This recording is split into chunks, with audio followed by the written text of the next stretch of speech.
Alhamdulillah timnas Indonesia diuntungkan dengan adanya format baru Piala Asia, walaupun timnas Indonesia disebut-sebut menjadi tim terlemah pada pagelaran Piala Asia kali ini. Sebelum kita masuk ke pembahasan beritanya lebih lanjut, mari kita luruskan terlebih dahulu. Mengapa timnas Indonesia dalam hal ini disebut negara lemah dalam dunia sepak bola? Jawabannya sederhana saja, di level Piala AFF saja kita masih sulit untuk juara. Nah, saat timnas Indonesia lolos ke Piala Asia 2023, itu sejujurnya timnas kita diuntungkan karena format Piala Asia yang baru.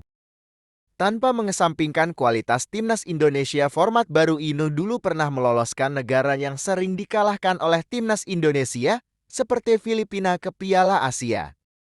Selain itu, format baru Piala Asia juga bisa memperlebar kesempatan tim-tim non-unggulan di Asia untuk lolos ke babak gugur. Jadi seperti apa sih format baru Piala Asia?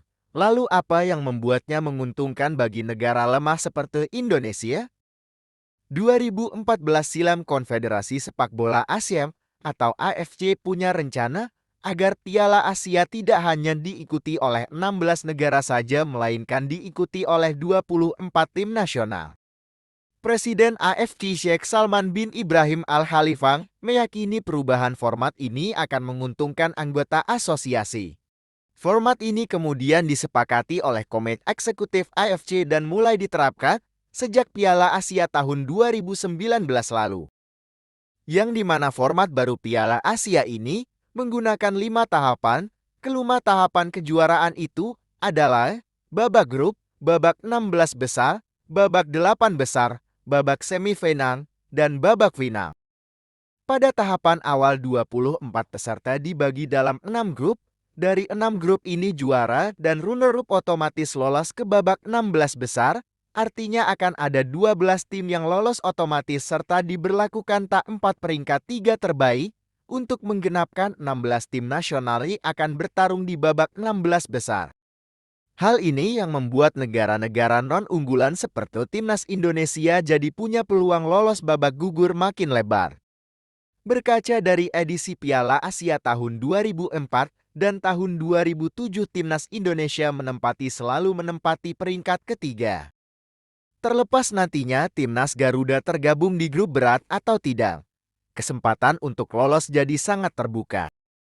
Sejak digelar pertama kali pada tahun 1956, Piala Asia beberapa kali mengalami perubahan. Pada 3 edisi awal turnamen ini hanya diikuti oleh 4 tim saja, yaitu pada tahun 1956, tahun 1960, dan tahun 1964.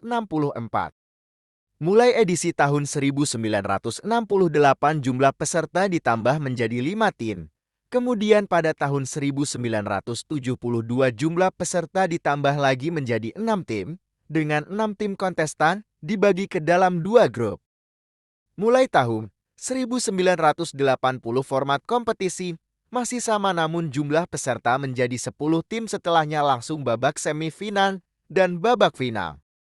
Pada tahun 1996 Piala Asia membuat gebrakan dengan diikuti oleh 12 tim pada putaran final. Tim dibagi dalam 3 grup dan mulai berlaku babak 8 besar. Mulai Piala Asia tahun 2004 jumlah peserta kembali ditambah menjadi 16 tim nasional. Format ini bertahan 4 edisi dan akhirnya tahun 2019 lalu diikuti oleh 24 tim nasional. Piala Asia 2023 sendiri awalnya akan dilaksanakan di Cina, namun rencana ini berubah setelah Cina mundur menjadi tuan rumah karena wabah COVID-19. Bagaimana menurut kalian? Apakah tim nasional Indonesia akan mampu berbicara banyak di ajang Piala Asia kali ini?